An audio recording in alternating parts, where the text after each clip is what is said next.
நமச்சிவாய. திருச்சிற்றம்பலம். சிவாய நமக. சிவசிவாய நமக. கடவுள் உனக்குள்ளே இருக்கின்றார். அந்த கடவுளை உனக்குள்ளே பார். அதை நீ உணர்ந்து கொள். உணர்ந்து தெரிந்து கொள். அனைத்திலுமே அவரே இருக்கின்றார். அனைத்திலும் அனுபூதி நீ பெறுவாய். நிச்சயமாகவே அவரை உணர்ந்தால் புரிந்தவர்களுக்கு அவர்களே கடவுளாக தெரிவார்கள். இயற்கைதான் நமக்கு கடவுள். இயற்கையை எவ்வாறு மனிதன் உருவாக்க முடியும்? ஒருபோதுமே முடியாது அல்லவா? இயற்கைக்கு உருவங்கள் கிடையாது. இயற்கையின் அருகில் உங்களை அழைத்து செல்வதற்காகவே கடவுள் தன்மையை உணர்ந்த பெரியோர்களால் உருவாக்கப்பட்ட ஒன்றுதான் உருவ வழிபாடு. அதையொட்டிய ஆலயங்கள் மந்திர உச்சாரணங்களுடன் ஒவ்வொரு ஆலயத்திலும் ஒரு ஞானியின் சமாதி இருக்கும். அவர்கள்தான் ஆலயத்திற்கு வரும் பக்தர்களுக்கு அருள் பாலித்து கொண்டிருக்கிறார்கள். சிவன், பார்வதி, முருகன், விநாயகர், விஷ்ணு, பிரம்மா போன்ற கடவுள் உருவங்கள் எல்லாம் ஆன்மீக குறியீடுகள். அந்த குறியீடுகள் எல்லாம் உங்களின் உள்ளே தான் இருக்கின்றது. அதை தேடுங்கள் என்பதற்காகத்தான் வெளியே அந்த குறியிட்ட உருவங்களை வைத்துள்ளனர். மனித உடலை அடிப்படையாக கொண்டதுதான் ஆலயங்கள் கட்டப்பட்டுள்ளன. மனித உடல்தான் ஆலயம். அதில் குடிக்கொண்டிருக்கும் உயிர்தான் இறைவன். அவனை தியானத்தின் மூலமாக குருவின் துணை கொண்டுதான் உங்களால் உணர முடியும், அறிய முடியும். கடவுளை எதிரில் காண முடியாது. ஏனெனில் கடவுளாக ஆவதே நம்முடைய இலக்கு. எனக்குள் இருக்கும் கடவுளுக்காக நான் காத்திருக்கிறேன். தன்மையும் முன்னிலையுமற்று இருக்க கற்கிறேன். போதி மரத்தனடியில் அமர இடம் தேடுகின்றேன். தேநீர் சுவையை விட தேநீர் ஓசையை நான் ரசிக்கின்றேன். கடவுளை அங்கிக் கொணாதபடி எங்குமே தேடுகின்றேன். என்னுள்ளும் தேடுகின்றேன். பின் கடவுளாகவே நான் மாறினேன் என்பதை விட நானே கடவுள் என்பதை நான் ஏன் மறந்தேன்? அன்பும் சிவமும் இரண்டென்பார் அறிவிலார். அன்பே சிவமாவது ஆறும் அறிகிலார். அன்பே சிவமாவது ஆறும் அறிந்த பின் அன்பே சிவமாய் அமர்ந்திருந்தாரே. உங்கள் உடலில் எங்கு அன்பு உருவாகிறதோ அல்லது எங்கு நிலை கொள்கிறதோ அதுவே சிவம், அதுவே கடவுள். மனிதன் வேறு, இறைவன் வேறு என்ற எண்ணத்தை மாற்றி நீயே கடவுள் என்று உணர்ந்து கொள். உனக்குள்ளே எல்லா விதமான அபரிமிதமான சக்தியையும் அவர் உனக்கு தருவார். நீதான் கடவுள் என்று அன்பு கொண்டு வாழ்ந்து பார். உன்னை தேடி எல்லாமே தானாகவே வரும்.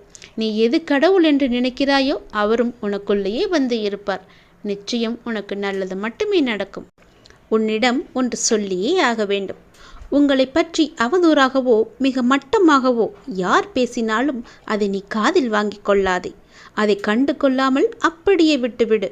ஒருவரிடம் நாம் ஒன்று எதிர்பார்த்து அது கிடைக்கவில்லை என்றால் அவர் மீது நமக்கு கோபம்தான் வரும்.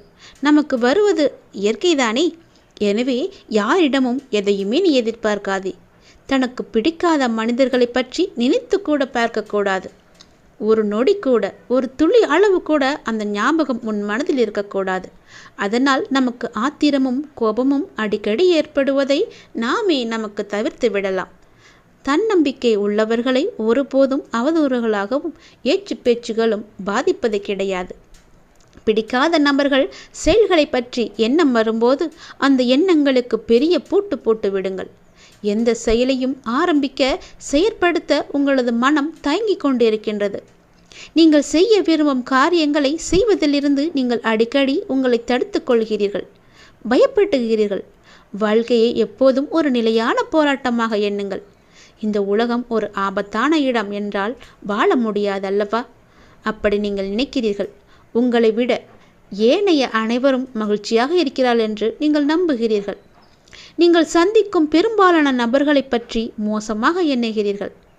நீங்கள் ஒரு அவநம்பிக்கையாளர் என்று மற்றவர்களால் சொல்லப்படுகிறீர்கள். உங்கள் சக பணியாளர்கள், குடும்ப உறுப்பினர்களுடன் உங்களுக்கு ஒத்துப்போக முடியாமல் உள்ளது. உங்கள் வெற்றிகளை ஏதாவது ஒரு காரணம் கொண்டு தோல்வியாக சித்தரிக்க நீங்கள் முயல்கிறீர்கள். நீங்கள் எப்போதும் மற்றவர்களிடமிருந்து தனித்திருக்க விரும்புகிறீர்கள். மன அழுத்தம், கவலை, ஏதோ ஒரு நோய் உங்களிடம் உள்ளதென நீங்கள் தொடர்ந்து உணர்ந்து கொண்டிருக்கிறீர்கள். இப்படியான அறிகுறிகள் கருத்துக்கள் எல்லாம் ஆராய்ச்சியின் முடிவுகள்தான். ஆனால் ஒரு சில அறிகுறிகளை வைத்து நாமெல்லாம் எதிர்மறையான சிந்தனையாளர்கள் என்ற முடிவுக்கெல்லாம் நம்மால் வந்துவிட முடியாது, வந்துவிடவும் கூடாது. நாம் எப்போதும் நம்மை பற்றிய உயர்வான நல்ல சிந்தனைகளோடு மட்டுமே நம் வாழ்க்கையை கடத்த வேண்டும். ஒவ்வொரு நொடியும் எதிர்மறை நமக்குள்ளே எப்பொழுது வந்து நுழையலாம் என்ற ஆர்வத்தோடு காத்து கொண்டிருக்கிறது. அதற்கு நம்மை நாமே ஒரு வழியை ஏற்படுத்திவிடக்கூடாது. அந்த வழியை நாம் அடைக்க வேண்டுமென்றால் நேர்மையை மட்டும், நேர்மறையான சிந்தனையை மட்டும் உன் மனதுக்குள்ளே நீ கொண்டு வர வேண்டும். அப்படி இருந்தால் மட்டுமே அந்த எதிர்மறையை உன்னால் அடித்து துவம்சம் செய்ய முடியும். எதிர்மறை என்ற மாயை உனக்குள்ளே சூழ்ந்து விட்டால் போதும், உன் வாழ்க்கையே இருண்டுவிடும். வேண்டாம் தங்கமே, உன் வாழ்க்கையை நீயே மாற்றிக்கொள். உன் மனதிலுள்ள எதிர்மறை எண்ணங்களை எல்லாம் தூக்கி எறிந்துவிடு. உனக்கு முடியும், உன்னால் முடியும். என்னை தவிர என்னை காப்பாற்ற யாரால் முடியும்? நான் வெற்றி பெறுவேன், நிச்சயமாகவே வெற்றி பெறுவேன். எனக்கு எல்லாமே கிடைக்கும் என்ற நம்பிக்கையோடு ஒவ்வொரு நாளையும் ஒவ்வொரு நொடியையும் நீ செயல்பட்டுப்பார்.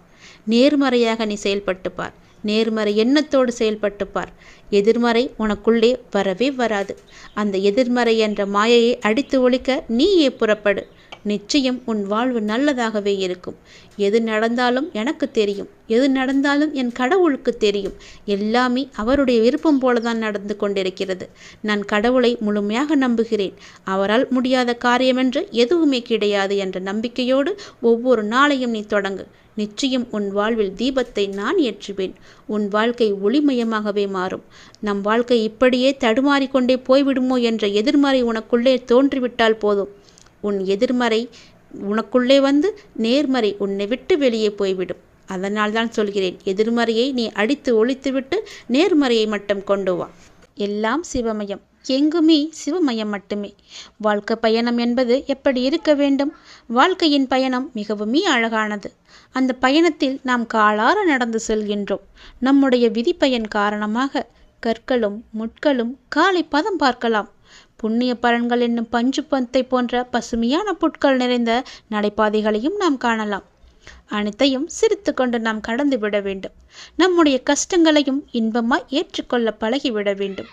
துன்பம் தருவோரையும் சிரித்து கொண்டே தாண்டி செல்ல பழகிவிட வேண்டும். அப்போதுதான் வாழ்க்கையில் வெற்றி காண முடியும். தெய்வங்கள் மனித அவதாரமாய் தோன்றி நாம் வாழ்வதற்கு பல உதாரணங்கள், எடுத்துக்காட்டுகள் என எல்லாவற்றையுமே நமக்கு சொல்லிக் கொடுக்கும். சொல்லிக் கொடுத்து இருப்பதையும் நாம் அறிந்திருக்கிறோம். தெய்வத்தின் சோதனை என்னும் அனுபவத்தில் கிடைக்கும் அமிர்தத்தை நாம் பெற்று, தள்ளாத வயதிலும் தளராத மனம் பெற்று, தெய்வத்தின் பாதத்தை விடாமல் நாம் பற்றும் திடம் பெற்று, மறுபிறவி வேண்டேன் என்னும் மரம் பெற்று இனிதான மனித பிறவு நிறைவு செய்வோம்.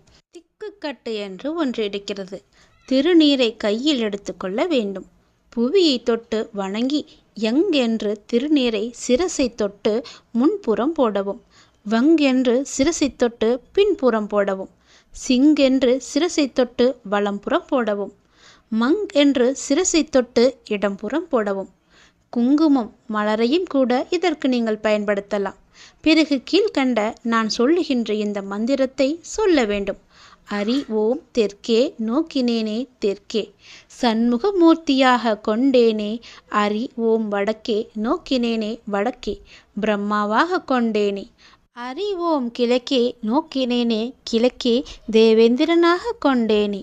அரி ஓம் மேற்கே நோக்கினேனே மேற்கே, நரசிங்கமூர்த்தியாக கொண்டேனே. அரி ஓம் ஆகாசத்தை நோக்கினேனே, ஆகாசம் திருநீலகண்டனாக கொண்டேனே. அறிவோம் பாதாளத்தை நோக்கினேனே, பாதாளம் கால பைரவனாக கொண்டேனே. அறிவோம் பூமியை நோக்கினேனே, பூமி பூடமாக கொண்டேனே. பொறுப்பு இருப்பாக கொண்டேனே, சிவன் சிவமாக கொண்டேன். உன்னுடைய வாழ்க்கையில் நீ நல்லதை மட்டுமே அறுவடை செய்ய போகிறாய்.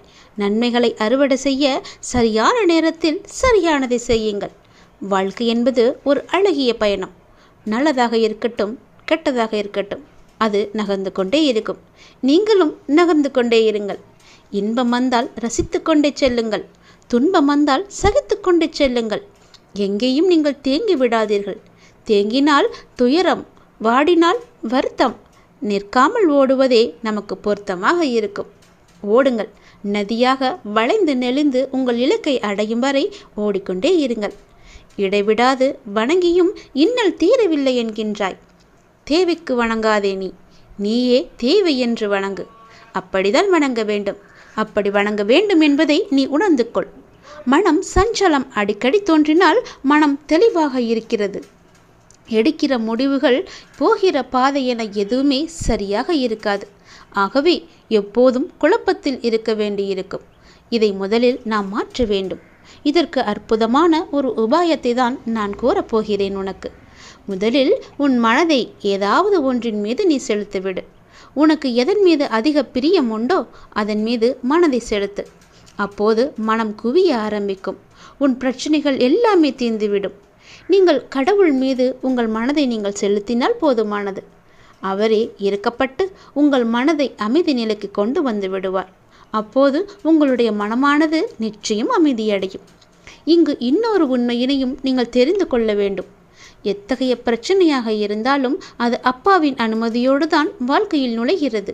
என்ன நடந்தாலும் சரி, பாரம் சுமப்பவர் அவர் என்பதை நாம் புரிந்து கொள்ள வேண்டும். பாரம் சுமப்பவர் அவரே என்று நீ தெரிந்து கொள்ள வேண்டும். அவருக்குத்தான் மூச்சிறைப்பு ஏற்பட வேண்டும். நீ எதற்காக இப்படி பெருமூச்சோடு இருக்கிறாய்? நாம் அவரோடு ஒப்பிட்டு பார்த்தால் நாம் சும்மாகத்தான் நடந்து கொண்டிருக்கிறோம். எனவே நீ கவலைப்படுவதை விட்டுவிடு. ஏனென்றால் உன்னுடைய பாரம் முழுவதுமாகவே அவரோட தோள் மீது இருக்கின்றது. அப்ப பாரத்தை சுமப்பது அவர்தானே? நீ நம்பிக்கையாக இருக்கும் கடவுள்தானே? பிறகு எதற்காக உன் சுமையை அவர் மீது இறக்கி வைத்துவிட்டு நீ நின்றாக தானே இருக்க வேண்டும்? அதை உன்னால் செய்ய முடியவில்லை. அவர் மீது நம்பிக்கை இல்லாத காரணத்தினால் மட்டுமே அந்த சுமையை அவர் மீது இறக்கி வைத்தும் நீயும் மீண்டும் சுமந்து கொண்டிருப்பது போல கற்பனை உலகில் இருக்கின்றாய். அதனால் கற்பனையை தூக்கி தூர ஏறி நீ அவர் மீது எப்போது எல்லாமே அவர்தான் என்ற நம்பிக்கையோடு இருந்தாயோ அப்போதே உன்னுடைய கடமை, பொறுப்பு எல்லாமே அவருடைய தோளில் ஏறிவிட்டது. இறைவன் பார்த்து கொள்வார். இறைவனுக்கே அந்த பொறுப்பு இருக்கிறது. அவரே உன்னுடைய பாரத்தை சுமந்து கொண்டிருக்கிறார். நீ தேவையில்லாமல் இந்த பாரத்தை சுமந்து உன்னுடைய வாழ்க்கையில் உள்ள நிம்மதியை நீ இழந்து விடாதே. எனவே நீ கவலைப்படுவதை விட்டு விடுங்கள். என்ன நடந்தாலும் என்னையும் என் பாரத்தையும் சுமப்பவர் அவர் என நினைத்து அப்பாவின் மீது சுமையினை ஏற்றி வைத்துவிட்டு பிரச்சனையை உடனடியாகவே நீ மறந்து விடுங்கள். பொறுமையுடனும் நம்பிக்கையுடனும் இருங்கள்.